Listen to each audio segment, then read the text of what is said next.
In 2021, we released The Great Sex Rescue, which reported the results of our survey of over 20,000 women.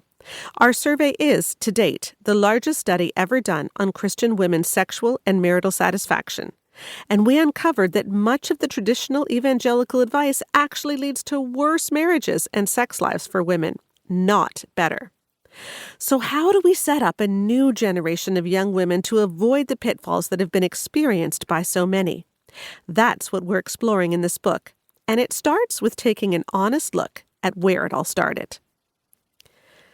What if youth group is setting up your daughter for hurt?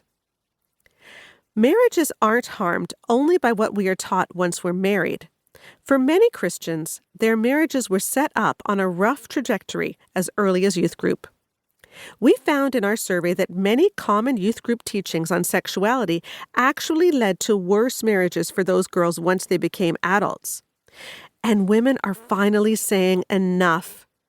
The Great Sex Rescue offered them a way forward, but it also left many with one big question. If the church has primed so many women for body image issues, sexual dysfunction, or even abusive marriages, how on earth are Christian moms supposed to raise their daughters? With the release of the Great Sex Rescue came a flood of emails from concerned moms.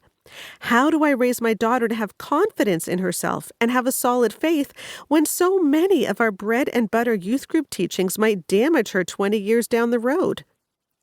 Since I was harmed by purity culture teachings, how do I raise my daughter without passing my hurt onto her?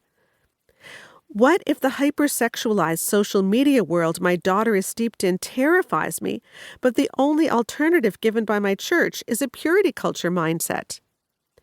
How do I raise a daughter to love Jesus when I feel like the church has pulled the rug out from under me in regard to my own faith? Whatever your concern, you're not alone. We've heard from countless moms and other mentors of girls about the complexities of raising a girl with high self-esteem, confidence in herself, and wisdom to pursue healthy relationships in our hedonistic, selfie-obsessed social media culture.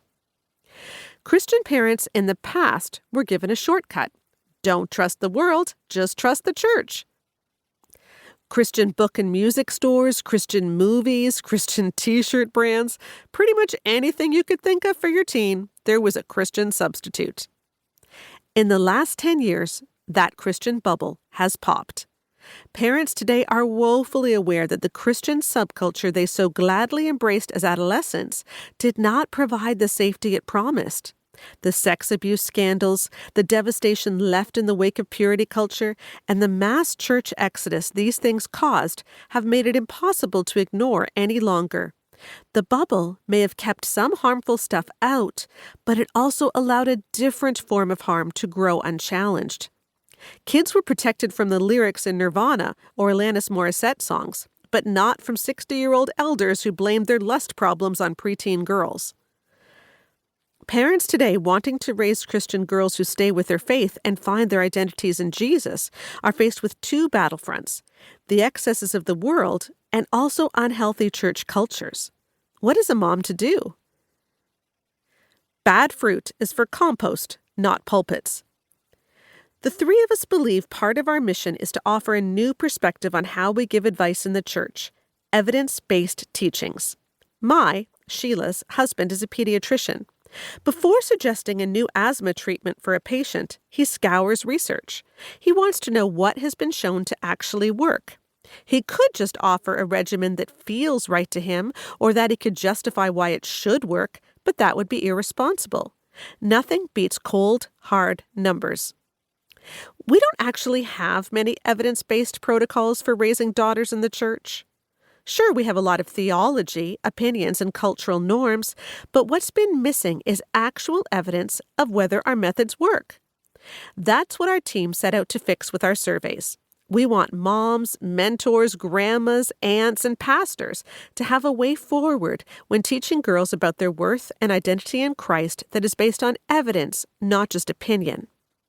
The three of us believe the words of Jesus that if a theology is true, it will bear good fruit. Talking about how to identify false teachers, Jesus explains in Matthew 7, verses 17 to 20.